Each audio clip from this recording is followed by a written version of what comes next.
4 in the morning. She was tying his shoes. Brown leather, polished that same evening. Nobody had put them on his feet in 5 weeks. Her name was Ines. She worked nights in a hospice in the flat middle of the country, for hours from any coast. The man in the bed was Bram, 71. He had weeks, and he knew it, and he had stopped pretending otherwise. I have folded a few real nurses into Ines and changed the details that needed changing. But nothing she does here is invented.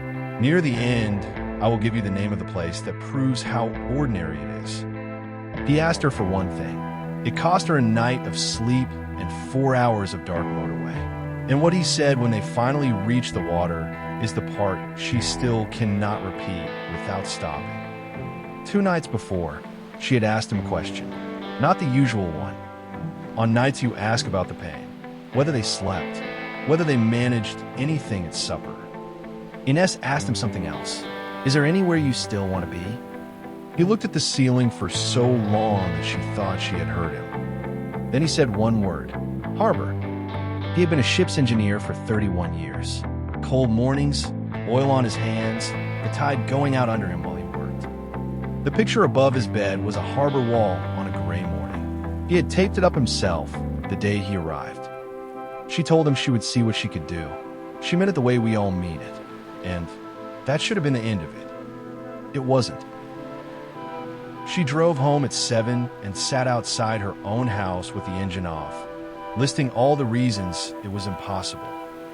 A doctor's signature, a colleague willing to give up a night off, a vehicle with room for a chair and a small cylinder, his daughter's blessing, and the honest chance that 4 hours of road would be too much for him. She read the list twice.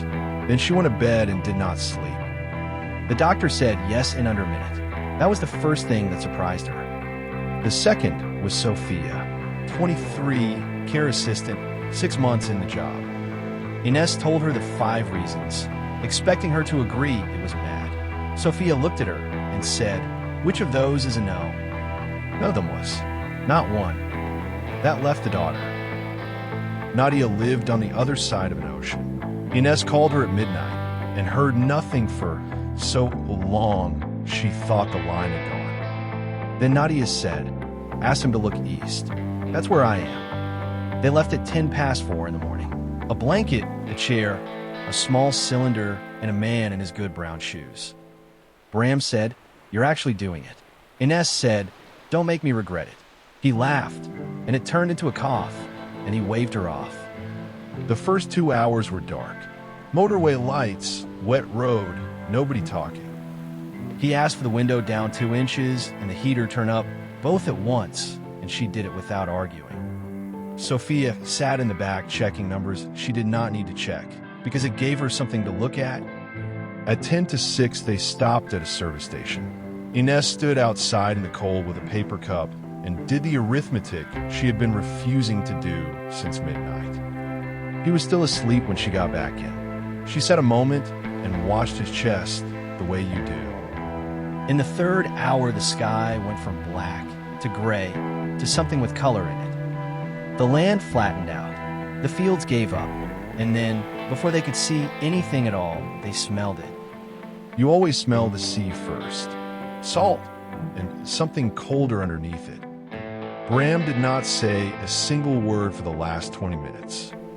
They reached the harbor wall at 8:12. Wind, gulls, wet stone, the boats leaning over in the mud. It was not beautiful. It was his. She put the brake on a meter from the railings and stepped back to give him the view. And then he asked her for the thing she had not planned for. He wanted to stand up. That was when she understood the shoes. They weren't sentiment. They were a plan. He had been thinking about it for 2 days and told nobody. It was the one thing she should have refused. She looked at Sophia. Sophia was already taking off her coat. It took an arm each. He came up slowly, like something being lifted out of the water. He stood for 11 seconds. Ines told him what his daughter had asked. He turned his face east into the light coming up off the water and held the rail and said nothing at all. The sea did what the sea does. Nothing beautifully. Then he asked for the photograph. Not the sea, he said. Me, standing up. She's got enough of the other kind. She took it badly, with her own phone straight into the light. His eyes are half shut. His coat is all wrong. He is standing. She sent it before they were out of the car park. Nadia answered in under a minute with 2 words. There he is. They were back before the day staff came on. Bram slept 11 hours and woke up hungry, which had not happened in a month. His shoes went back under the bed with sand still in the seams and a tide mark across the leather. Ines never cleaned them. He was gone 8 days later, early in the morning, which is when most people go. The photograph hangs in a house on the other side of an ocean. It is blurred and badly lit. He is standing up in it. Here is the part one keep coming back to.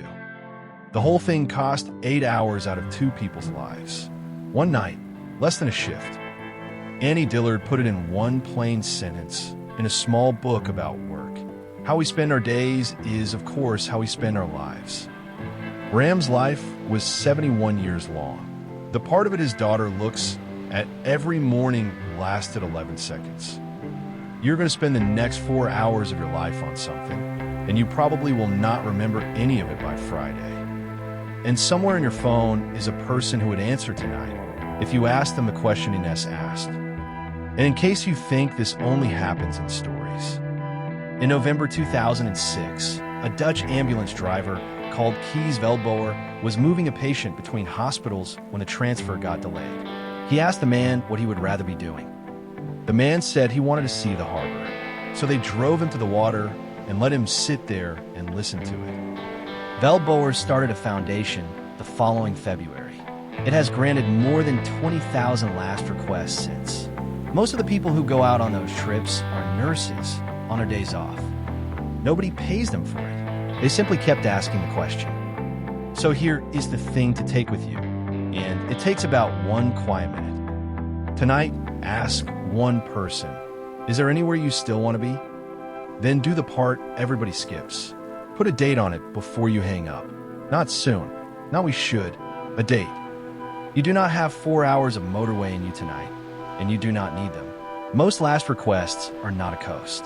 They're a coffee, a phone call, a room somebody has not sat in for a long time. Your chance comes at about 9 tonight when the house goes quiet and you pick up your phone out of habit. She heard one request, and she drove 4 hours to keep it. That is all it was. That is all it ever is. Somewhere tonight, a nurse is kneeling on a dark floor, doing up the shoes of a man who will not walk in them. Not because it is useful, because he asked. Be one of the people who says yes. Tomorrow the water will still be there. So will the question, and so will another minute like this one.